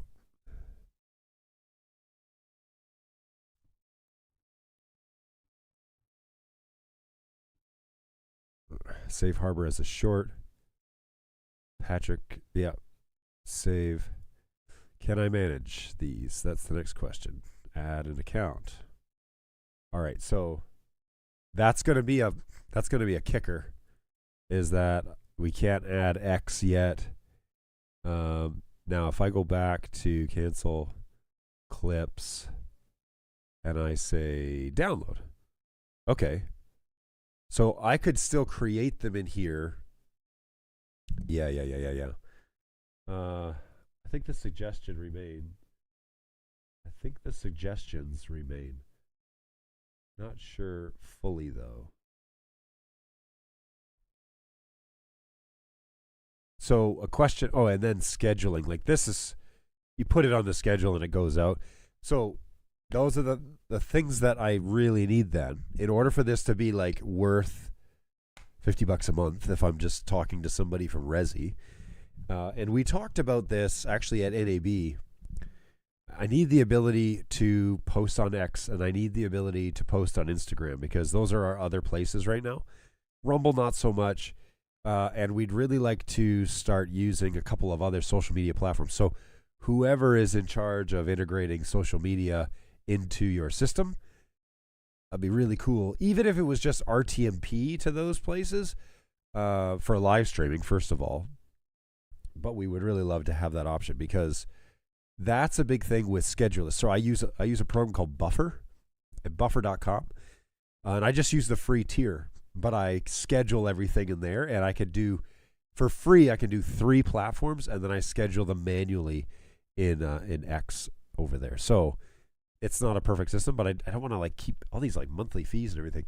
But if you guys offered the ability to schedule to our social media platforms directly from here on the calendar, that would change the game because we want to go to all of our social media stuff, especially for reels and for shorts and all of that. We want to be able to do that. And yeah, so that's kind of like, that's, you're almost there. Like, as far as I'm concerned, like we're almost there. And if we take it one more step, that'd be so stinking cool. So let's just do another one just to see how quick this is. And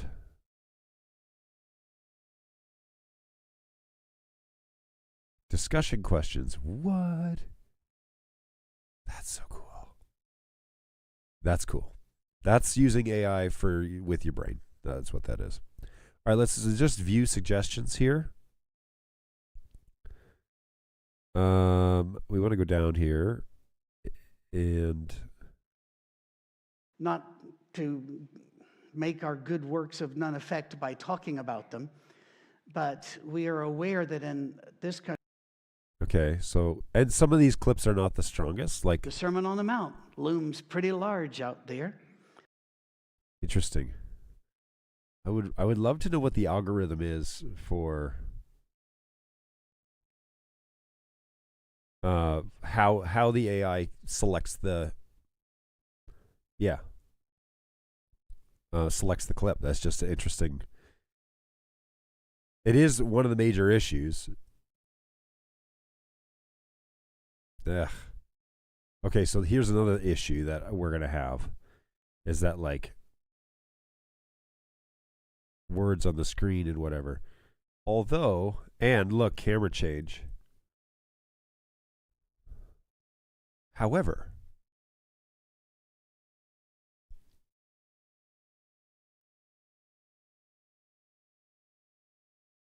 there might be a way around it. So one of the things that let me just switch this real quick. Instead of the final program, we actually have a recording of Cam 1 with the audio from Patrick. So if we go over to, let's remote in and just take a little peek at the booth. And I'll share my screen in just a second. Once I'm online here. So what happens is, in case we have a major malfunction with the final show, I have all camera angles recorded all at the same time, and then I have embedded audio on cameras 1, 2, and 3, just in case, right? Just in case something happens. And so I have the luxury of going over to that unit, which is this guy right here, and log on to this drive. Now that was 11.2 was that service, and the video file that I'm capturing here is from Cam 1. So if I were to open this, let's just open this with Media Player.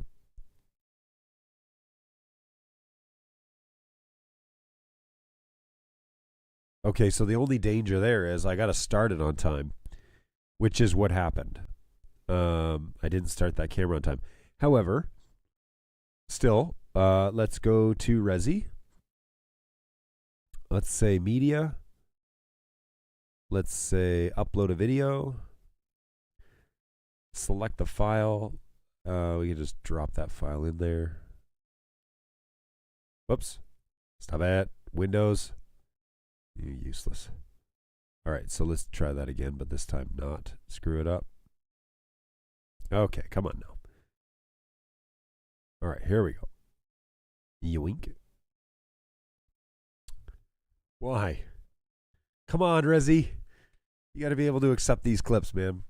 Video bitrate cannot exceed 12 megabits or 8 for all other formats. Okay.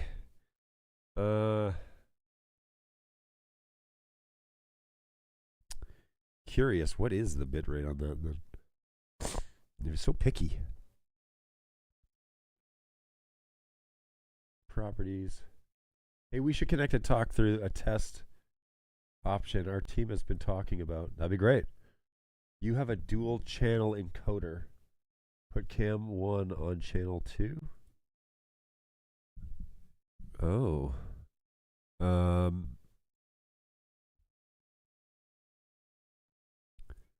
Do I know?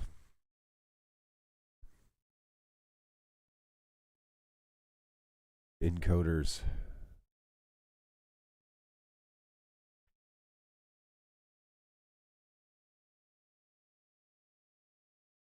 An update is available. Uh-oh. All right, well, this is very interesting. Because, yeah, I could pipe Cam 1 from... I could pipe Cam 1. Unfortunately, it's probably going to be HDMI output on this guy. Connections. Oh. ATEM setup. So this guy right here. Oh, he's SDI. Praise Hallelujah. All right, so if I connect to this bad boy, this guy has two. Oh, whoops. This guy has two. What am I doing? Constellation right here. This guy has two outputs. Huh.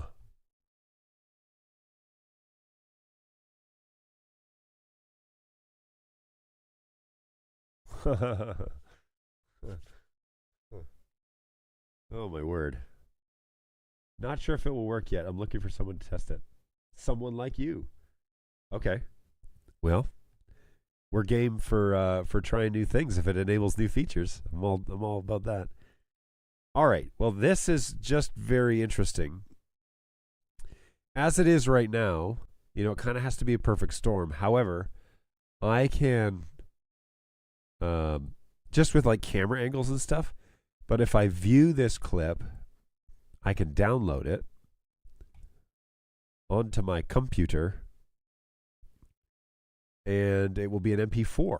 Very cool. All right. So, at the very least, part of the painstaking process of doing social media work is watching and determining what the clip, where it needs to start, where it needs to end, if it works, if not. And it looks like, this algorithm seems to have been worked pretty well for, let me pull this up here. So if we click on our, a couple of weeks ago, we say clips, we say new clip, view suggestions,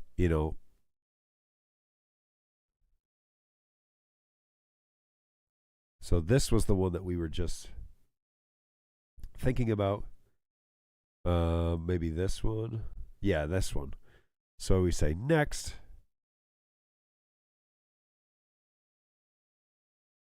Get ready for our upcoming smart tool designed to effortlessly keep your subject in the frame. That's going to be required, Jeremy, because my pastor does not stay in the center, and he also wanders about a fair bit. So if we say create. Now, granted, where the captions are might cover up the stuff that happens on the bottom of the screen. So let's find out. Might be a perfect storm. Balu says, amen to that. What's going on, man? How are you? Good to see you, Balu. What is going on? Okay, so this won't cover that up for sure. Let me just go here. Yoink, yoink. And let's scoot ahead. Yeah, see, it like throws other stuff up there. So I just need a clean feed of Cam 1, honestly. The whole shot. But that's not going to work. I don't think that will work. Because he's not even in the frame. So for the time being, Cam 1 I'm going to ask my guy. And the other thing is, do we have a dual encoder? How do I find that out?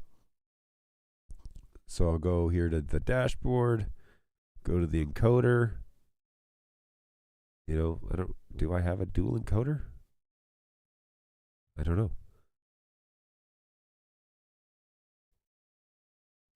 Hey, good to see you too. Funny how I was just talking to a guy about a program like this. I'm learning a lot. There you go.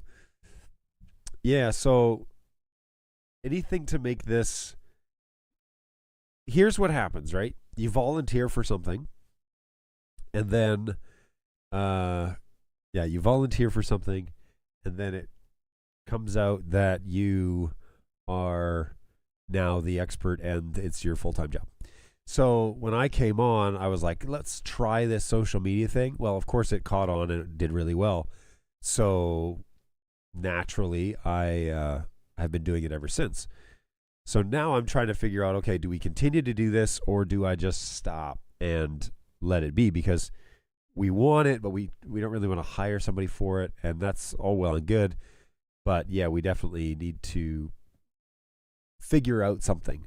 So if we don't want to hire somebody for it, well, it's $50 a month to at least give me the tools I need to create the products and get them loaded. In DaVinci, it works fine, but it just takes a long time. And they look nice and clean. I can go here to let's just go over to YouTube real quick. I'll show you what I end up making.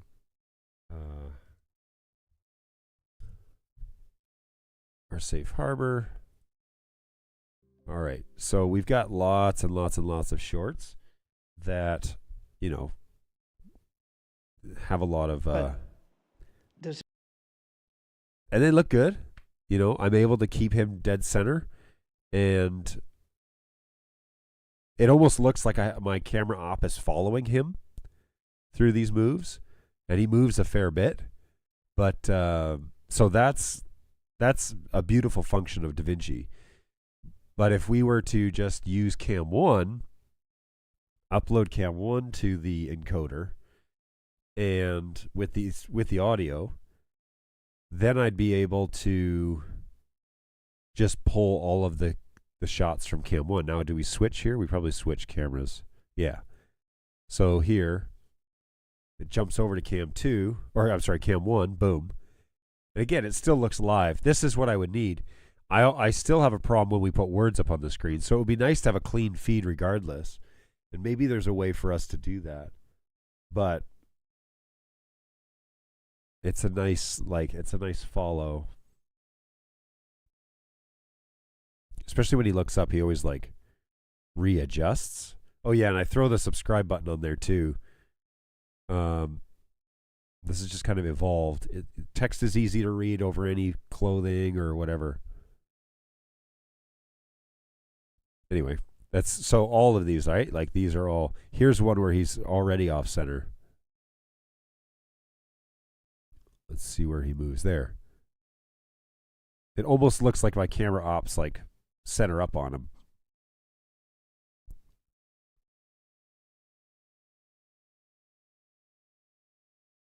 Yeah.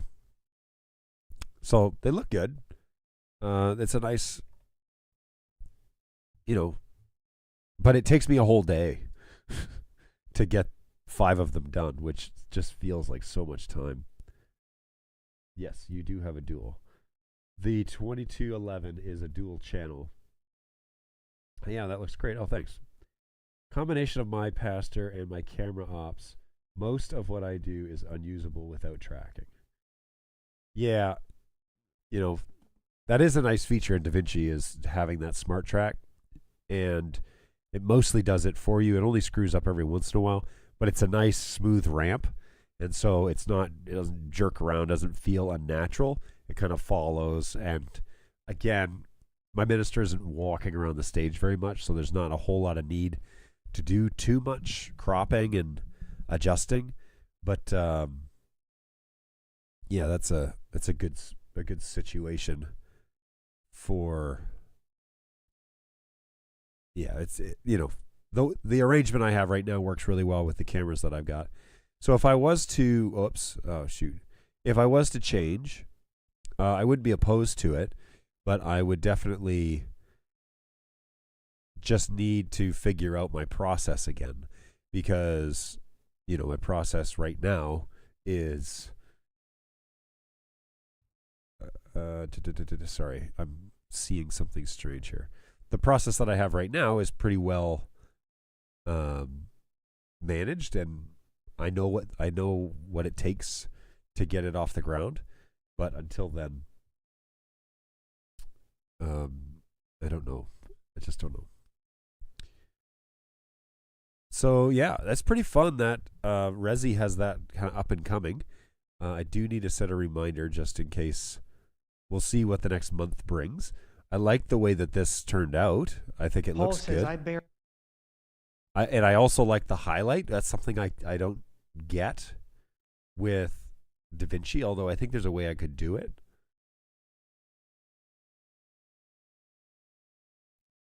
But I do like the way that this looks. I think that's a nice clean look.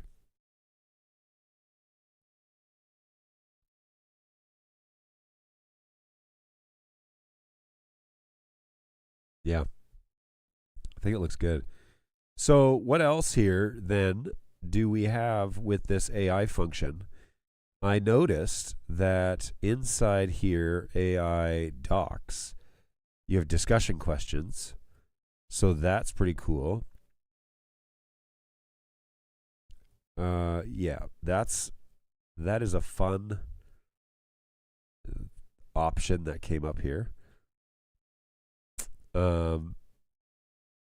This is a bit of a challenge, right? Because we stream our entire service, and in the summary, you have my announcement.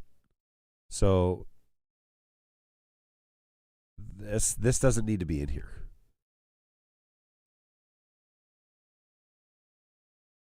All of this doesn't need to be in here. So this week we're diving into our 9th final lesson. This is about where it needs to start. And it would be like a post newsletter is what that looks like. But still fun. Still a fun idea to figure that out. Yeah, I do like this option. Hey, how neat is that? It's true. I need to probably turn that on, don't I? Did that open? There we go. Jeremy, you haven't been here for me to actually need that. Whoops. Did that actually play? I didn't hear it. Did that actually? Oh, this is down. How neat is that? That's pretty neat. It is pretty neat. All right. So,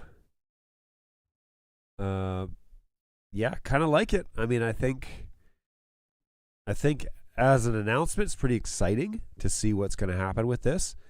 A couple of things that I need to figure out on my end, and the integration with the social media calendar, that is worth the monthly subscription. If you have this integrated with most of the social media platforms out there, that needs to be a high priority in order for us to jump over and pay that price. Because if it was a free function but no social media integration, like we're not going to post it for you, I'm on board. But if I'm to manage everything out of here, and I'm not married to Buffer, but I think Buffer is only like $15 a month, and they would do 10 platforms for me. So we're already paying for Resi, and so to add a monthly price to something like this, but to not support, too many social media platforms, that might be a trick to try and get my guys to pay more. But it's moving in the right direction, absolutely. If I could clip and download and then put up on my own social media management, and it was just a couple dollars a month, I'm on board with that. But as it is right now, I don't know if I'd be able to spend the money to do what it does today. You trimmed the video before Ian Rincheck. Oh, that's true. That's true. You could do that. And I would probably need to do that if I was to bring Cam 1 into Resi. I need to see if my guy has an SDI cable, a patch cable. Sorry, everybody. My cough button. I think I need to integrate my cough button on multiple pages of my Stream Deck, because if I'm going to cough, I may not have the chance to get all the way back. So if we say copy, and I go here to this page and say paste, I can show you guys this while I'm doing this. So yeah, allow. Okay, cough button there. And let's put a cough button here. And we're going to put a cough button here. And definitely one on here. And I think that's good. And we hit apply. Boom. Now if I'm over in the sound effects, I can press the cough button and it works. How neat is that? Hey, enjoy the trial. I got to jump. Fun hanging out. Absolutely, Jeremy. Always a pleasure. Thanks for teaching me something new every day. Fun stuff, man. Excited about what's going on over at Resi. So good times, great oldies. All right. Well, my voice has miraculously held out this entire time, and so I am not going to tempt fate much longer. Today is a busy, busy day because I got to go get my kids, and I got to pick up my son at 3-ish and then pick up my daughter at 4-ish. They go to the same school, but they have different schedules. So I need to, normally it's not an issue because Holly works there, but I need to coordinate that. So I've got to figure that out. All different locations on each page, or same location on all pages. Run that again. All different locations on each page. Different locations on each page. Do you mean for my Stream Deck? So, I don't know if you've been here for this, but I don't know when the last time you saw this. This is basically a way, it's multiple pages all spread out on a buttons format, because buttons only allows you to have one. So can I close this? Yeah, only allows you to have one device for free. And so what I've done is I have mapped out as many pages as I want. Here's the whole canvas.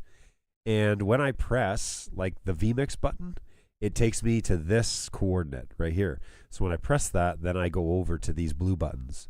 And then if I hit back, it goes back to this home screen. So now, if I jump over to sound effects, I can say, I can do whatever I want. IT, have you tried turning it off and on again? And yeah, my cough button is there because I'm not feeling the greatest. So the cough button is just copied and paste over there. What's going on, Darren? How's it going? There's a new face from a while ago. Cough button on your Stream Deck. Yes, because I've got a bad cough, and you guys probably don't want to hear it. So I definitely have added that. Here, we'll go back. So I have that on most of my active screens. This one over here is my Pro Presenter, all the purple, and it's not running. It's actually watching Pro Presenter on my Mac Mini, so it's doing a remote control for those. But here in vMix, like you'll notice the fade and cut screen are on most of them as well. And that's because I'm constantly wanting to cut between scenes or whatever, regardless of where I am. So the cough button is everywhere, just so that it's easy for me to see. And also, it doesn't really matter what screen I'm on. And when the cough comes, I can definitely mute it before it becomes a problem. So all that is on every screen. Hey, super smart. Nice work. Oh, thank you. It took me a while to get to this phase, but logically in my brain, it makes sense. You can add other pages, but I believe it's pretty limiting in the free version of buttons. So I just, if I need to add another page, I create a button here, and I say, when I press this button, go to this location on the grid, and then it just starts it moves the screen to that section. It's the same concept that when you have those Stream Deck, 1U rack mount units, you can scroll over and it will scroll through all your buttons. Same idea. Here, you can even look at the back end of this. So it says, when I click this button, when I press it, on the current service, I want you to go to grid location 10 on the X-axis, and on the Y-axis 0. And so when I click the vMix button, this button over here, pre-show, is in the top right-hand corner of my 15-button Stream Deck. And the back button just takes me back to 0, 0, which is here. So if you look at the back button, go to X coordinate 0, Y coordinate 0. And that's how I jump around. I just get around from page to page. And I don't have to create next page, next page, next page buttons where you got to go down and up. Now it's just a simple one step. I go to my sound effects. I play my sound effect. How do you sleep at night? And then when I go back to the home screen, and I can select whatever. Okay, so now I want to go to the vMix, and I want to press a button on the vMix, go from there. So, by the way, this button does not work. I was not able to get that to work. So I'm going to hit delete, confirm, apply. All right, and then it pushes those settings, and it's pretty simple. Pretty good stuff. These little VLC buttons show if VLC is running, because I run my sound effects through VLC. Good news, everyone! So it shows like if I turn off VLC, then it shows that it's offline here on the screen. But there's a VLC version running on a separate server machine, which I don't normally have eyes on. It's my old vMix machine. And it's running my music from the pre and post show, which is right here. Okay, so that music is running via NDI at all times over VLC, and I'm bringing that in as an audio channel. Well, I need a quick way. Hey, something's up with the music. I can just press the audio cue, which is this button here. It takes me to this screen, and then it shows me on my Stream Deck whether or not that VLC program is running. I find that extremely helpful. So good times. Anyway, good stuff. I love buttons. I think it's way more intuitive by the way that it looks, but I think it makes a lot more sense.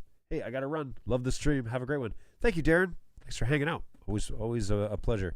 And I believe I, too, should also run because I am running out of voice, and we've come to the end of the show. It's been 2 hours, so good for us.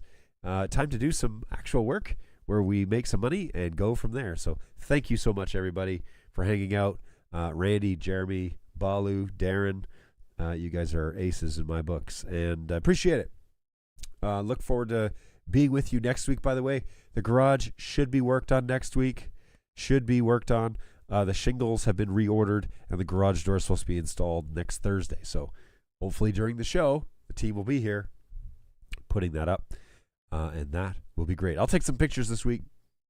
Not a lot has changed since the last time you guys saw it, but I'm pretty excited about that space because it's a lot of real estate, and it's going to be so fun to do that project. It's going to take a long time, but it's going to be so fun. So looking forward to it, guys. Take care of yourselves, and we'll see you all in the next one. Bye.